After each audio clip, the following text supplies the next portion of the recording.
హీరోని అరెస్ట్ చేసి ఒక్కరోజు జైల్లో పెడితే ఆయన ఇంటికి పరామర్శకు సినీ ప్రముఖులు క్యూ కట్టారని, మరి తల్లిని కోల్పోయి హాస్పిటల్లో ఉన్న చిన్నారిని ఎందుకు పట్టించుకోలేదో చెప్పాలన్నారు.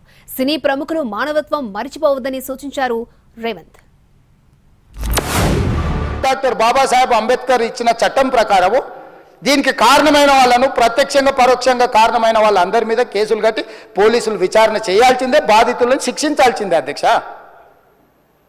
సో ఈరోజు ఆ కుటుంబాన్ని ఆదుకోవడానికి ఈరోజు కూడా ఆర్థికపరమైన విషయాల్లో కానీ దీంట్లో కానీ వాళ్ళు ఎవరు పెద్దగా ఆసక్తి, కనీసం సినిమా వాళ్ళు ఒక్కరోజు అతను పొయ్యి వస్తే సినీ ప్రముఖులందరూ అతని ఇంటికి వెళ్ళి అతనికి మొత్తం ఏదో కాళ్ళు చేతులు యాక్సిడెంట్లో పోయినట్టు కన్నీళ్లు గారుస్తారు.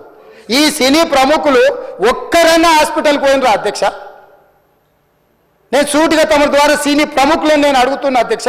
తల్లి చనిపోయి 9 సంవత్సరాల పిల్లగాడు బ్రెయిన్ డెడ్ అయ్యి ఆక్సిజన్ అందక 20 రోజుల నుంచి హాస్పిటల్లో కోమాలో ఉంటే ఈ సినీ ప్రముఖులు ఒక్క రోజు కోసం పోలీస్ స్టేషన్ పోయిన ఇంటికాడ క్యూ కట్టి ప్రభుత్వాన్ని తిడుతున్నారు, నన్ను తిడుతున్నారు, అతన్ని పరామర్శిస్తున్నారు. ఏమైంది అధ్యక్ష? అతను కాలు పోయిందా, కన్ను పోయిందా, చేయి పోయిందా, ఏమైనా కిడ్నీలు దెబ్బతిన్నా, ఏమైంది?